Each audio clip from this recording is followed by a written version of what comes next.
Pope Francis has said that the World War III has already started. Pretty much the worry is more than whether we are actually in the war right now. It's no moving war. Listen, people are being starved. Prices are actually going up in the US, and also nuclear war can happen in here, so it's very important. So hey everyone, welcome back to my channel.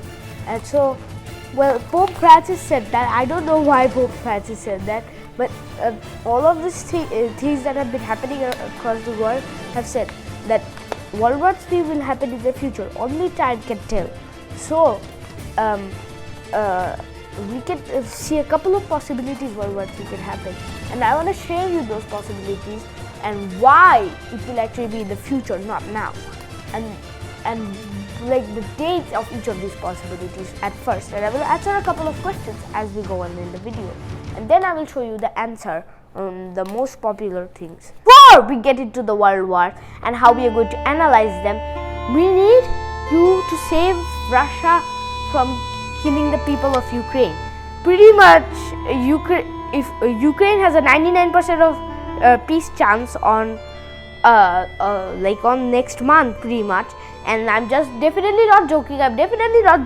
But if you subscribe, that means that there's one extra chance for Ukraine to become in peace. So please subscribe to this channel and hit the notification bell and like this video. But after that, let's get to analyzing the world wars. So the world wars had two main parts. The trigger. The trigger is the part where we can analyze really quickly on the world wars. Pretty much the trigger here was that Austria-Hungary, Austria-Hungary here, they thought that Serbia killed their only heir to their emperor, and that's why they started declaring war on Serbia, which led to the second trigger, which was the real trigger. Russia declaring war on Austria-Hungary. Germany declared war on Russia and to Serbia. France declared war on Germany because they had an alliance with Russia. Germany declared war on Belgium to go to France, and UK declared war on them because of that. So we need to analyze the trigger, the beginning part. There was first trigger, which was Austria thinking that they had something which we could take out to our advantage. So let's design the trigger for this theoretical World War III. And so pretty much the trigger will be in the Ukraine war. Pretty much you see how Russia declared war on Ukraine. This is only a regional conflict for now. Don't forget to subscribe so that we get peace more soon. By the way. So what I was telling is that slowly, if Putin doesn't get that, Belarus will have to join the war. And after Belarus joins the war, this is where the real trigger starts happening. So some country needs to declare war on Russia and Belarus to kickstart the whole war. And that country is really hard to find. Now, we can find this by using a possibility of theoretical scenarios, like Russia thinking that an important official is assassinated by another person, and this would mean that Russia will declare war on two countries. Now, say that theoretical person is Finland around St. Petersburg, and so we can now start our world war. Finland declares war on Russia, and that's pretty much the beginning of this war. Now we need to design the middle part. We need to somehow bring in another country which can actually factor and dent Russia. Oh wait, we don't need a country, we just need a rebellion. Oh, that works well. So we need a Finnish rebellion out here, and this Finnish rebellion in our theoretical scenario will make sense because Russia is autocratic, but Finland is democratic. And see the difference, democratic and autocratic? Yeah, there is a 3-letter difference. You understand that? But then, now let's get out of the jokes, let's get to the real video. We need to somehow plan some country to join this. So we need a way for Russia to literally get destroyed, and that will be perfectly in Chechnya. So you know the Chechen War, which was massacred hundreds of people during 1990s? Yeah, we are going to do that again. So Russia is in this sticky situation where St. Petersburg will have to be defended. Russia will still now have to retreat their troops out of Ukraine, which will take time, and then more weapons are being supplied to Ukraine, and then there's this guy which they need to attack and keep attacking. They need to attack this Finnish rebellion and suppress them. And was that also rebellions based out in the east, which they also have to suppress. So they are going to have to fight in a lot of fronts in this. And when this happens, Russia needs an ally, and so they ask for help from the one and only Armenia. So you may be wondering how Armenia will help them. Well, Armenia actually can't help them, but Armenia will bring in diplomacy with Iran. Since Armenia is such a small country and it is so near to Iran, I will expect they have a large Shia population. So they make Iran join this war. And this is the turning point from this war to being just a regional Eastern European war and a Russian civil war combined together to a world war. Iran is our trigger to bring in more countries, not our beginning trigger and our second trigger. It's our trigger to bring in more countries. So after this, we have to introduce in a new player in this war, and we can say that Russia goes crazy and they try to bring troops into Russian territory from Kaliningrad. So Kaliningrad is here, in case you don't know, it's not in this map, but it's an exclave of Russia, not an enclave, because it borders it's like bordering the ocean and Lithuania and Poland. So pretty much Lithuania and Poland joined this war just because of that. It's not technically triggering Article 5. Technically, when you think about it, technically it's not doing it, because Russian troops try to flow outside and go outside, but they don't necessarily attack those. So it's them that are the oppressors, or what do they call, the aggressors? Yeah, the aggressors. And so if you get the idea pretty quickly, you will realize that Poland and Lithuania joining this war would also mean Estonia joining this war, because Finland and Estonia are allies. And this would be the entire Baltics essentially joining this war. So Russia has heavy stacks against them. Now, I have already done this, but what if now Russia starts to play with nukes? Well, Russia starts to play with nukes. So what they do is they threaten some of these rebel groups that they are going to literally nuke them. They are going to nuke them. But the thing is that if Russia nukes them, the rebel groups, they're rebel groups. They're not in their own country. They are in the territory of what Russia claims to be Russia. So essentially, Russia acknowledges that they are nuking themselves in their population, which doesn't make sense. The population will think it has something is fishy. Next of all, Russia will try to remove these rebels from the sight of the population, but they're just, if they try to nuke or missile them, then Russian people who are on the side of Russia and are being used by propaganda from Russia are going to think that they are being nuked by the Russian government for no reason, or even missiled. I don't know, how are they doing this? So Russia has to openly admit that their population, that there is a rebellion here. And if Russia has to admit that and that the rebellions are going inner and inner, then by the end of that will leave a very sad population in Moscow and St. Petersburg and will lead to the capitulation of Russia. And that's essentially what this war would look like. Russia stands no chance if Russia tries a world war. So that's it for this video. Now, this video was special because this is the first time that Germany hasn't declared war or hasn't been involved on the world war, and the US. And so yeah, this video was also very special because we are almost hitting 1000 subscribers. Guys, I don't know, but we have 910 subscribers by now, but by this time by the time video is uploaded, we might already hit 1000 subscribers. Thanks for the support, and hope and I hope that you enjoy these videos. If we are getting more and more high quality as we go through these videos, I'm going to release a couple more interesting, unique videos. And don't forget to subscribe to my new channel, TechRun, but make sure it's not the 300,000 subscribers one. It's the one more below. It's like you should search TechRun Apple VR. Okay, so you should search that and subscribe to my channel. And this is World War for you. In TechRun, we also cover about science. So many of you guys have been waiting for science. So go, make sure to comment down below for any questions. Comment down below and subscribe if you want peace in Ukraine. So bye. Now we have talked about World War III here, but to understand World War III, there might have been some hard parts you may not understand, like how we analyze the triggers and everything. To understand that, we have already uploaded World War II and III. So make sure to go and like that video and also watch it so you understand this video. But also you should I created like a remake for that video. So that remake and revision, I guess like the revisional video, you should watch it because it has a lot of editing parts and it really helps you to understand this part of the war. And so bye. You also should watch my video on the Ukrainian war.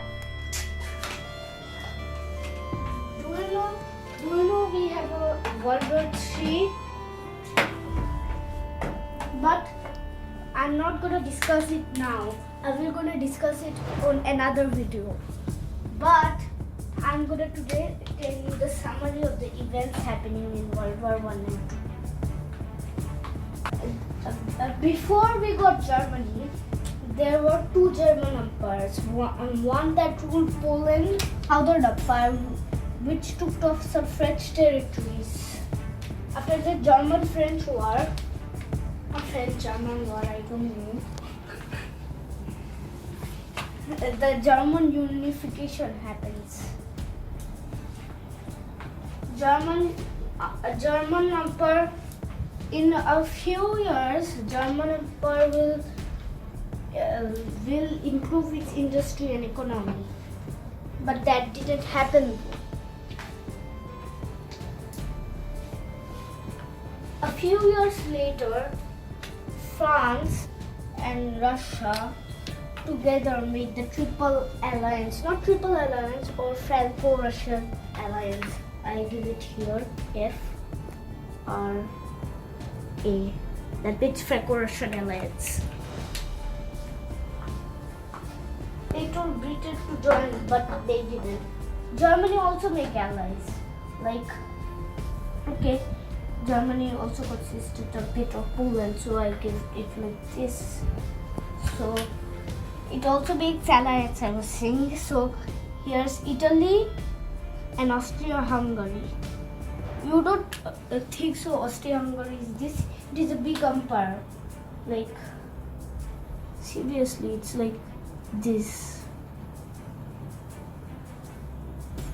Austria-Hungary was like this, or maybe even Czech Republic was its part. Yeah, maybe, and some of Romania.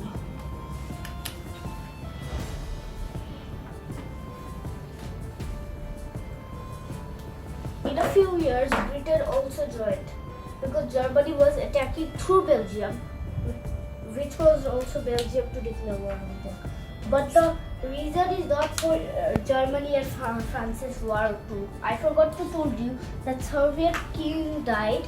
That's why many countries took advantage. And Serbia is at the Allied side now, or Triple Alliance, I say. Austria-Hungary was given to fight Russia, as Russia consisted these countries that time. These two countries and maybe even Finland. So Austria-Hungary was given the job to attack Russia because they had two fronts.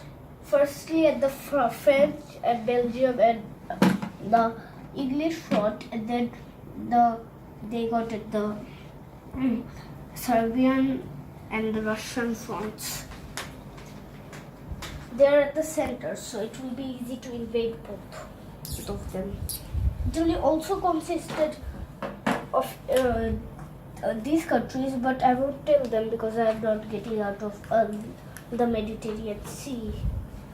I have to also give some things like Egypt and Sudan and Algeria, Tunisia and Morocco, which they kept, but not a little bit of Morocco was Spain, so I will include that. So the Austria-Hungary invaded Russia and Germany, also France, but in a few years Germany surrendered.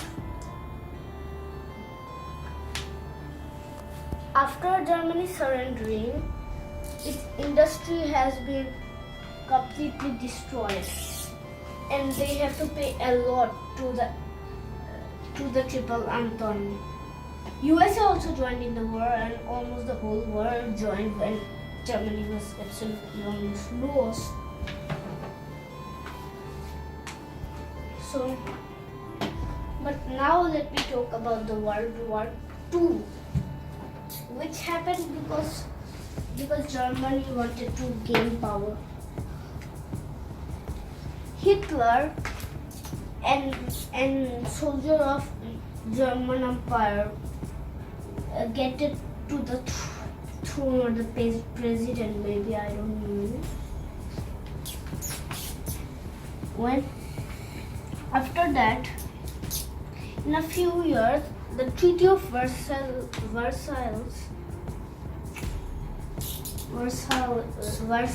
that was a treaty that told everything what Germany to do, was broke. So they rebuilt their military, rebuilt their economy, and that's how the story of World War II begins. Finally, Germany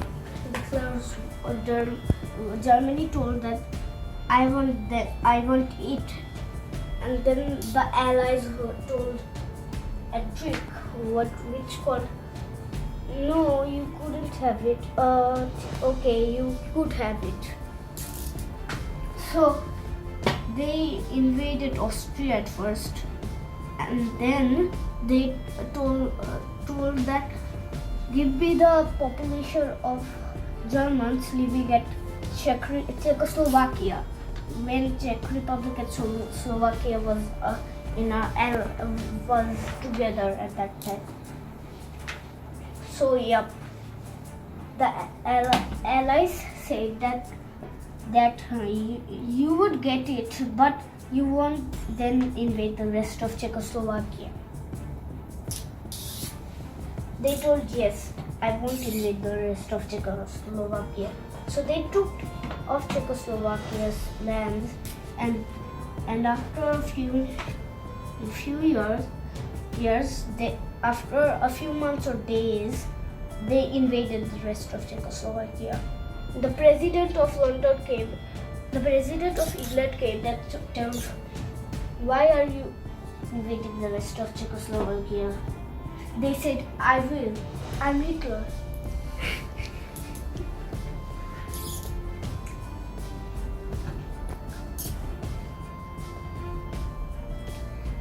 When they invaded,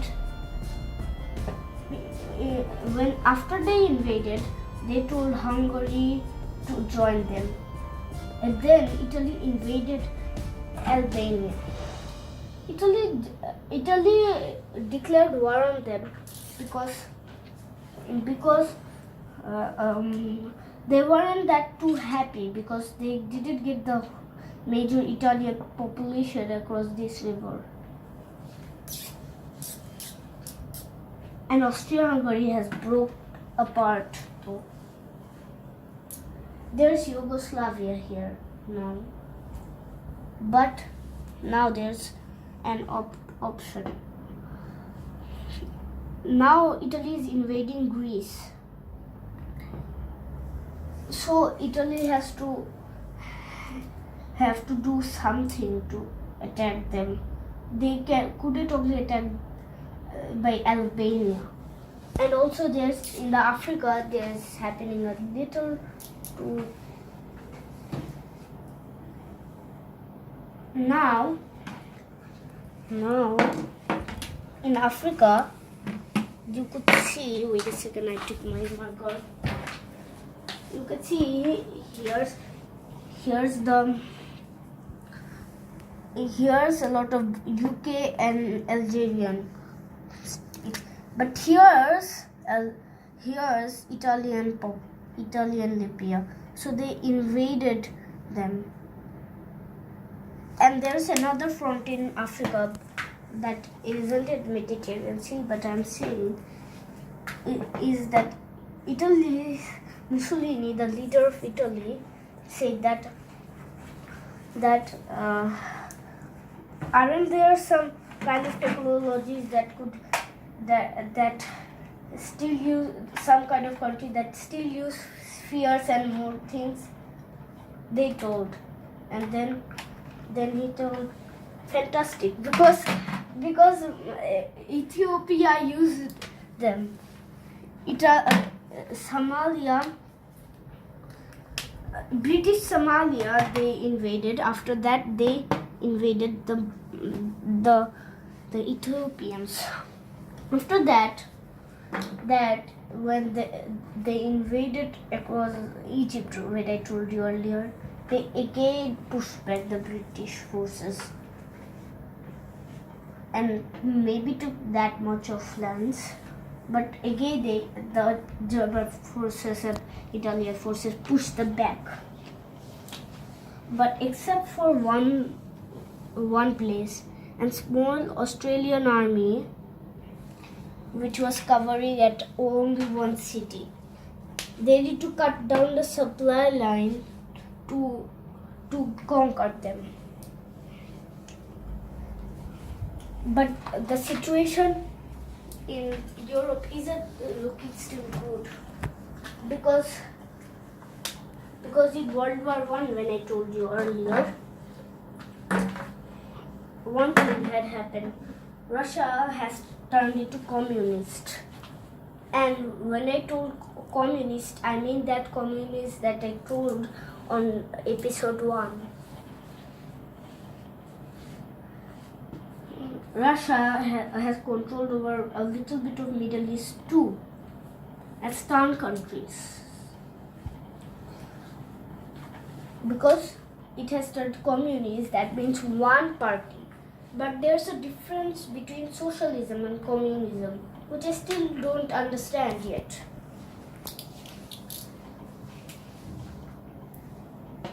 But the German force here in Europe, in the inside of in the most inside of Europe,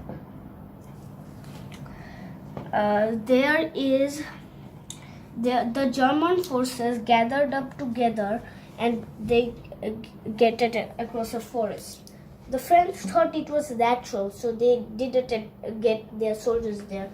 And they also made a built wall only across the German Channel. They didn't get it all the way up. So the Germany decided to invade Netherlands and Belgium. And then the British forces gathered up there. But they gathered at their forest and get inside there and push back them. This strategy is called blitzkrieg. Then they get it at captured Paris, which caused Vichy France to appear, and the country which is puppeted by Germany. And puppet means it's their country's part, but not completely. They annexed it. They thought that the UK will knock off and sue for peace, but they didn't. They say that we will never surrender. And guess what happens in Soviet Union? Yup, Plan Barbarossa. And plan which invades the whole Soviet Union. But that didn't work well as thought, and winter came, and Russian winters are pretty mild, so they couldn't survive. Hitler even didn't get them more supplies to their soldiers. They told they were fine. After a few years, but inside Europe, there's also the United States coming to the war at the side of the Allies. That's because the Republican Party said, I won't send any soldiers to Europe for dying. But the Democratic Party said, I won't send also many soldiers to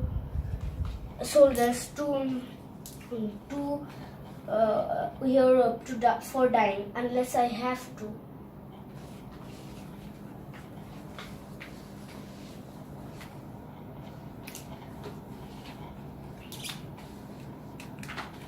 They are in the southern of the Mediterranean. There, the United States made a naval using its navy captured some of French colonies, and then British and American colonies squeezed up and get out all Germans and Italian colonies across Africa. And one guy is joining across the Pacific. It's not like here where most allies are. It's like here where Japan is here. Japan had taken all German islands across the Pacific and had won the World War I. But they